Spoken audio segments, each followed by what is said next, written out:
നമസ്കാരം.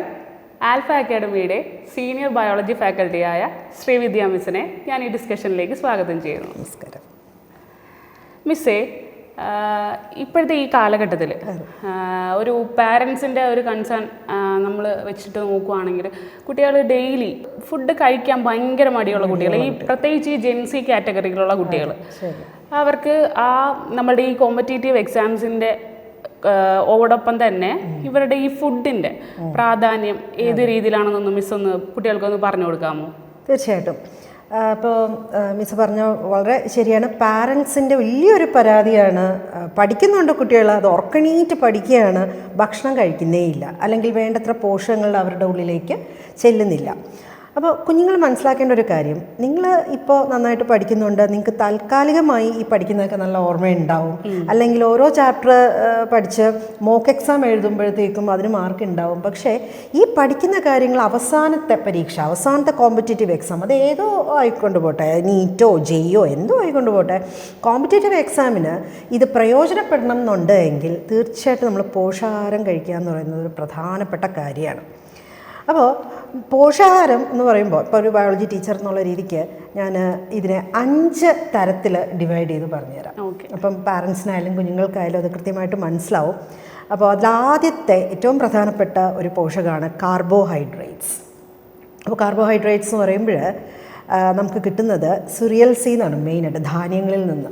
ഇപ്പോൾ അത് കുട്ടികൾക്ക് എന്തായാലും കിട്ടും, കാര്യം അവർ ചോറും അതുപോലെ തന്നെ ചപ്പാത്തിയും ഒക്കെ കഴിക്കുന്നതിലൂടെ അവർക്ക് കിട്ടുന്നുണ്ട്. പക്ഷേ അത് നിങ്ങൾ ശ്രദ്ധിക്കേണ്ടത് എന്താ വെച്ചാൽ ബ്രൗൺ റൈസ്, വൈറ്റ് റൈസിനെക്കാളും നല്ലത് ബ്രൗൺ റൈസാണ്. അതുപോലെ തന്നെ മൈദ അങ്ങനെയുള്ള കാര്യങ്ങൾ പൂർണ്ണമായിട്ട് ഒഴിവാക്കിയിട്ട് ഹോൾ വീറ്റ്, ബ്രൗൺ വീറ്റ് തന്നെ ഉപയോഗിക്കാനായിട്ട് ശ്രമിക്കുക. അത് മറ്റുള്ളതിനൊക്കെ ഇച്ചിരി ആരോഗ്യ പ്രശ്നങ്ങളും കാര്യങ്ങളും ഒക്കെ ഉണ്ട്. അതുപോലെ തന്നെ കാർബോഹൈഡ്രേറ്റ്, ഷുഗേഴ്സ് അല്ലേ എന്ന് പറഞ്ഞിട്ട് സോഫ്റ്റ് ഡ്രിങ്ക്സും അങ്ങനെയൊക്കെയുള്ള ഐറ്റംസ്, അതായത് ക്യാൻഡ് പിന്നെ ഡ്രിങ്ക്സ് ഒക്കെ കഴിക്കാമെങ്കിൽ അതും ആരോഗ്യത്തിന് പ്രശ്നമാണ്. ശരിക്കും സിറിയൽസ്, മില്ലറ്റ്സ്, ഓട്സ് പോലെയൊക്കെയുള്ള സിറിയൽസും റാഗി പോലുള്ള മില്ലറ്റ്സും ഒക്കെ കഴിക്കുന്നത് വളരെ നല്ലതാണ്.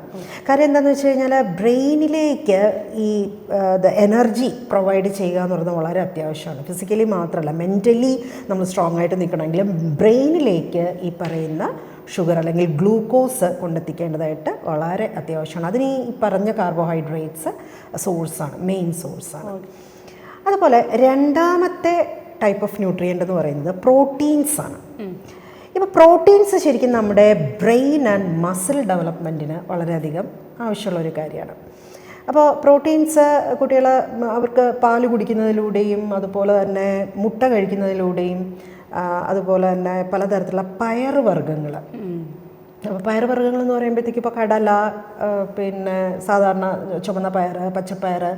അപ്പോൾ അത് കുട്ടികളുടെ ഒരു ആരോഗ്യം കൂടെ നോക്കണം, കാരണം ചിലർക്കിത് വയറിന് പിടിക്കുകയല്ല. കടലയൊക്കെ ഗ്യാസിൻ്റെ പ്രശ്നങ്ങൾ ഉണ്ടാകുന്നതായിട്ട് കാണുന്നുണ്ട്. അപ്പോൾ അത് പാരൻസ് ശ്രദ്ധിക്കുക, കുട്ടിയുടെ ബോഡിക്ക് പ്രശ്നങ്ങളൊന്നും ഇല്ലാത്തതായിട്ടുള്ള പയറുവർഗ്ഗങ്ങൾ സെലക്ട് ചെയ്യുക. പിന്നെ ഇതുപോലെ തന്നെ നോൺ വെജിറ്റേറിയൻസ് ആണ് എങ്കിൽ മീറ്റിലൂടെയും അവർക്ക് പ്രോട്ടീൻസ് കിട്ടുന്നുണ്ട്. എന്നാലും കൂടുതലും ഈ പറയുന്ന പയറുവർഗ്ഗങ്ങളിൽ ആശ്രയിക്കുന്നതായിരിക്കും നല്ലത്. പിന്നുള്ളത് ഹെൽത്തി ഫാറ്റ്സ് ആണ്. ഫാറ്റ് എന്ന് പറയുമ്പോൾ അതായത് ഈ കൊഴുപ്പെന്ന് പറയുമ്പം നല്ല കൊഴുപ്പുമുണ്ട്, ശരിക്കും ആരോഗ്യത്തിന് ഹാനികരമായിട്ടുള്ള കൊഴുപ്പുകളുമുണ്ട്. അപ്പോൾ ഈ ഹെൽത്തി ഫാറ്റ് ശരിക്കും നമുക്ക് ആവശ്യം എന്ന് പറഞ്ഞാൽ നമ്മുടെ ബ്രെയിനിൻ്റെ 60% ഫാറ്റ് കൊണ്ട് കൊഴുപ്പ് കൊണ്ട് നിർമ്മിക്കപ്പെട്ടിരിക്കുന്നതാണ്. അപ്പോൾ അതിൻ്റെ ഒരു എക്സിസ്റ്റൻസിനും ഡെവലപ്മെൻറ്റിനും ഒക്കെ ശരിക്കും നമ്മൾ ഈ കൊഴുപ്പ് കഴിച്ചാൽ പറ്റും. പൊതുവേ ഈ കൊഴുപ്പ് നിൽക്കുമ്പോൾ ആളുകൾക്ക് ഭയങ്കര ഒരു ടെൻഷനാണ്, അതൊരിക്കലല്ലോ കേട്ടോ. ഈ ഫാറ്റ് എന്ന് പറഞ്ഞാൽ എല്ലാ ഫാറ്റും ഭയങ്കര ഭീകരമായിട്ടുള്ള ആൾക്കാരല്ല, ആവശ്യമുള്ള പോഷകമാണ്. പക്ഷെ അത് ഹെൽത്തി ഫാറ്റ്സ് തിരഞ്ഞെടുത്ത് നമ്മൾ കഴിക്കണം. എന്ന് പറഞ്ഞാൽ പോളി അൺസാച്ചുറേറ്റഡ് ഫാറ്റി ആസിഡ്സ് ഉള്ള ഫാറ്റുള്ള ഭക്ഷണ സാധനങ്ങൾ നമ്മൾ തിരഞ്ഞെടുത്ത് ഉപയോഗിക്കണം. അതായത് പിന്നെ സാച്ചുറേറ്റഡും മോണോ അൺസാച്ചുറേറ്റഡും നമുക്ക് ആരോഗ്യത്തിന് ഹാനികരമാണ്, പ്രത്യേകിച്ച് സാച്ചുറേറ്റഡ് ഫാറ്റി ആസിഡ്. അങ്ങനത്തെ ഫുഡിനെ കുറിച്ചിട്ട് എന്തെങ്കിലും അവയർനെസ് ഉണ്ടോ? നല്ല കൊഴുപ്പുള്ള നല്ല കൊഴുപ്പ് എന്ന് പറയുമ്പോൾ നമുക്ക് വാൾനട്ട്സ് ഒക്കെ വളരെ നല്ലതാണ്. അതുപോലെ തന്നെ ഫ്ലാക്സ് സീഡ്സ് നല്ലതാണ്, അതുപോലെ ചിയാ സീഡ്സ് നല്ലതാണ്. പിന്നെ മീൻ, ഫിഷ്, ഈ ഒമേഗ 3 ഫാറ്റി ആസിഡ്സ് ഇഷ്ടം പോലെയുണ്ട്. പിന്നെ ഒലീവ് ഓയിൽ, ഇപ്പോൾ അത് ബുദ്ധിമുട്ടാണെങ്കിൽ ഗ്രൗണ്ട് നട്ട് ഓയിൽ, ഇതിലൊക്കെ നല്ല ഫാറ്റാണ്, നമുക്ക് ധൈര്യമായിട്ട് കഴിക്കാവുന്നതാണ്. അപ്പോൾ പാചകം ചെയ്യുമ്പോഴൊക്കെ നമ്മൾ ഗ്രൗണ്ട് ഓയിലൊക്കെ ഇടയ്ക്ക് ഉപയോഗിക്കുന്നതോ അല്ലെങ്കിൽ മീൻ കഴിക്കുന്ന കുട്ടികളാണെങ്കിൽ പലതരത്തിലുള്ള ചെറു മത്സ്യങ്ങൾ മാറി മാറി കഴിക്കുന്നതോ അല്ലെങ്കിൽ ചൂര പോലുള്ള മീനൊക്കെ ഒരുപാട് ഒമേഗ ഫാറ്റി ആസിഡ്, സാർഡൈൻ പോലെ മീൻസ് മത്തി, ചാള എന്നൊക്കെ പറയുന്നത്, അതൊക്കെ വളരെ നല്ലതാണ്. മീൻ കഴിക്കുന്ന കുട്ടികൾക്ക് അത് ധാരാളം കൊടുക്കാവുന്നതാണ്. പിന്നെ നമുക്ക് പോഷകം വൈറ്റമിൻസ് ആൻഡ് മിനറൽസ്. അപ്പോൾ വൈറ്റമിൻസ് ആൻഡ് മിനറൽസ് എന്ന് പറയുമ്പോൾ ശരിക്കും കുട്ടിയുടെ ഇമ്മ്യൂണിറ്റി, അതുപോലെ തന്നെ അറ്റൻഷൻ, നമ്മൾ പഠിക്കുന്ന കാര്യങ്ങൾ വളരെ കോൺസെൻട്രേറ്റ് ചെയ്ത് പഠിക്കാനായിട്ടും, അതുപോലെ തന്നെ നമ്മുടെ രോഗപ്രതിരോധ ശക്തി. കാര്യം നമ്മൾ എത്ര പഠിച്ചാലും ഈ അസുഖങ്ങൾ വിട്ടുമാറാതെ വന്നു കഴിഞ്ഞ് കഴിഞ്ഞാൽ ആ ബുദ്ധിമുട്ടല്ലേ, പഠിക്കാനും പറ്റില്ല, പഠിക്കുന്നത് റിസൾട്ടും ഉണ്ടാകും. നമ്മൾ ഈ കിടന്ന് കഷ്ടപ്പെടുന്നത്, ഇത്രയും നാൾ കിടന്ന് കഷ്ടപ്പെടുന്നത്, ഇനി കഷ്ടപ്പെടാൻ പോകുന്നത് പരീക്ഷയ്ക്ക് വേണ്ടിയിട്ടാണ്, ആ ലാസ്റ്റ് കോമ്പറ്റേറ്റീവ് എക്സാമിന് വേണ്ടിയിട്ടാണ്. അതിന് പ്രയോജനപ്പെടുത്താൻ പറ്റിയില്ലെങ്കിൽ പിന്നെ ഈ കിടന്ന് കഷ്ടപ്പെടുന്നതൊക്കെ വെറും വേസ്റ്റ് ആവും. അപ്പോൾ അതുകൊണ്ട് ഇത് വളരെയധികം ശ്രദ്ധിക്കണം കേട്ടോ. അപ്പോൾ ഈ വൈറ്റമിൻസിൽ ഏറ്റവും പ്രധാനപ്പെട്ടത് വൈറ്റമിൻ ബി കോംപ്ലക്സ് ആണ്. വൈറ്റമിൻ ബി കോംപ്ലക്സ് എന്ന് പറയുമ്പോൾ ഈ ഹോൾ ഗ്രെയിൻസിൽ അത് ബ്രൗൺ റൈസിലും ബ്രൗൺ വീറ്റിലും ഒക്കെ ഉണ്ട്. പിന്നെ മുട്ടയിലുണ്ട്.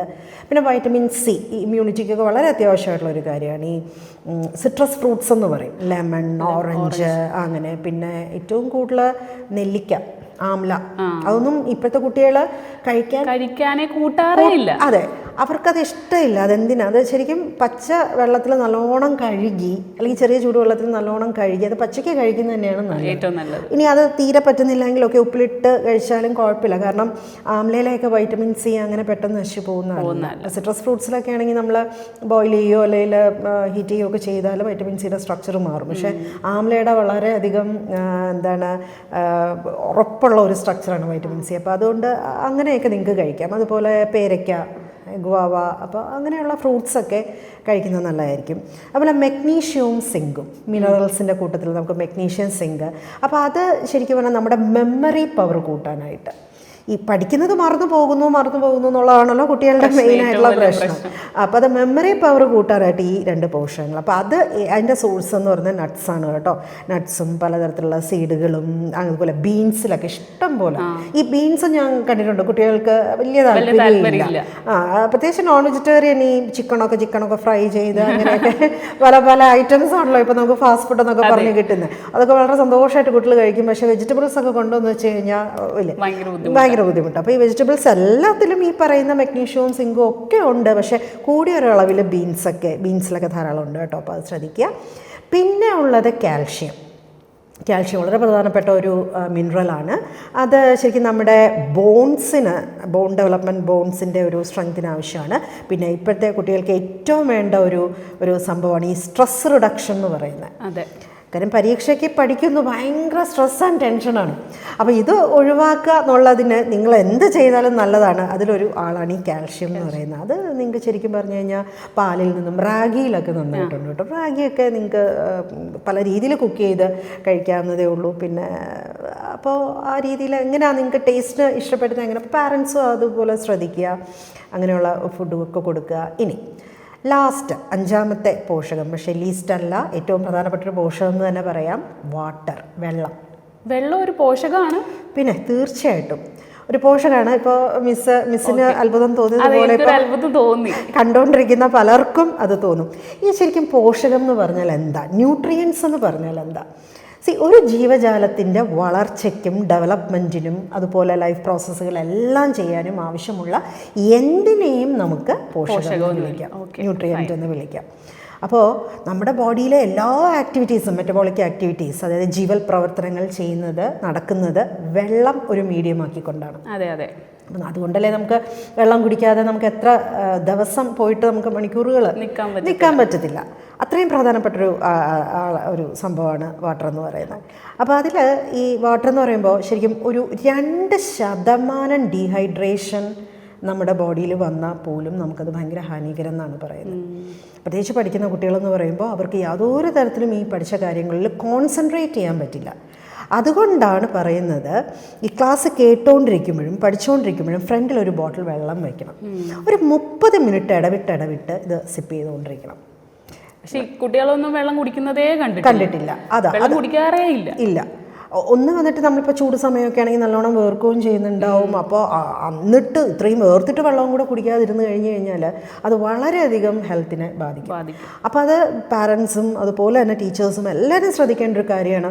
ക്ലാസ്സിൽ പഠിപ്പിച്ചുകൊണ്ടിരിക്കുമ്പോൾ കുട്ടി വെള്ളം കുടിക്കാൻ പാടില്ല അങ്ങനെയുള്ളൊരു നിയമമൊന്നും ഒരിക്കലും വെക്കാൻ അങ്ങനെ പാടില്ല തന്നെയാണ്. അങ്ങനെ പറയാൻ പാടില്ല. കുട്ടിക്ക് വേണമെന്ന് തോന്നുമ്പോഴത്തേക്കും, വേണമെന്ന് തോന്നുമ്പോഴെന്നുള്ളതല്ല, ഒരു 30 മിനിറ്റ് ഇടവിട്ട് വെള്ളം സിപ്പ് ചെയ്യുന്നത് വളരെ നല്ലതായി. ഉറക്കം തൂങ്ങുന്നതും മാറ്റാൻ പറ്റും, കുട്ടിയുടെ ആരോഗ്യത്തിന് നല്ലതാണ്. അപ്പോൾ ദിവസം നമ്മളൊരു 2 മുതൽ ഒരു 3-4 ലിറ്ററോളം എങ്കിലും വെള്ളം കുടിക്കണം എന്ന് തന്നെയാണ് പറയുന്നത്. അപ്പോൾ ഈ പറയുന്ന പോഷകങ്ങളോടൊപ്പം തന്നെ നല്ല ഉറക്കവും ഒരു 6 മണിക്കൂർ മുതൽ ഒരു 8 മണിക്കൂർ വരെ പഠിക്കുന്ന വിദ്യാർത്ഥി ഇപ്പം പഠിക്കാനൊക്കെ ഒരുപാടുള്ളതുകൊണ്ട് നമ്മൾ 6 മണിക്കൂറത്തെ ഉറക്കമാണ് സ്ട്രിക്റ്റ് ആയിട്ട് പറയുന്നത്. നല്ല സൗണ്ട് സ്ലീപ്പ്, നല്ല ഡീപ്പായിട്ടുള്ള ഉറക്കവും ഇതിൻ്റെ കൂടെ വേണം. അത് പാരൻസും ടീച്ചേഴ്സും എല്ലാവരും കുട്ടികളെ അത് പറഞ്ഞ് മനസ്സിലാക്കണം. അപ്പോൾ ഇതൊക്കെയാണ് നമ്മുടെ പോഷകങ്ങളെപ്പറ്റി പറയാനുള്ളത്. മിസ് ഇപ്പം ഒത്തിരി കാര്യങ്ങൾ നമുക്ക് ഷെയർ ചെയ്തു തന്നു. എൻ്റെ വേറൊരു ഡൗട്ട് ഞാനൊന്ന് ചോദിച്ചോട്ടെ മിസ്സേ. അതായത് നമ്മൾ ഇത് ഇനീഷ്യൽ സ്റ്റേജിൽ ഈ ഒരു പ്രോസസ്സിങ് സ്റ്റാർട്ട് ചെയ്യണോ അതോ എക്സാം ടൈമിലാണോ നമ്മളിങ്ങനെ ഒരു പ്രിപ്പറേഷൻ കൊണ്ടുവരേണ്ടത്? നല്ലൊരു ചോദ്യമാണ് അത്. ഇത് ആക്ച്വലി ഞാൻ പറഞ്ഞ കാര്യങ്ങൾ പഠിക്കുന്ന കുട്ടികൾക്ക് മാത്രമായിട്ടുള്ള ഒരു കാര്യമല്ല. ഇതിപ്പോൾ നമ്മളിങ്ങനെ ഒരു മേഖലയിൽ നിൽക്കുന്നതുകൊണ്ട് അത് ഫോക്കസ് ചെയ്ത് പറഞ്ഞു എന്നേ ഉള്ളൂ. എല്ലാ മനുഷ്യന്മാർക്കും, കുട്ടികൾക്ക് മാത്രമല്ല എല്ലാ മനുഷ്യന്മാർക്കും ഈ പറഞ്ഞ പോഷകങ്ങൾ വേണം. പിന്നെ ഈ പ്രായപരിധി മാറുന്ന അനുസരിച്ചിട്ട് ഇതിൻ്റെ അളവിനും കാര്യങ്ങൾക്കൊക്കെ മാറ്റമുണ്ട്. ഞാൻ അതിലോട്ടൊന്നും പോകുന്നില്ല. പക്ഷെ പരീക്ഷ അടുപ്പിച്ച് ആണ് ഇതിൽ ശ്രദ്ധ കേന്ദ്രീകരിക്കേണ്ടത് എന്നുള്ളതല്ല.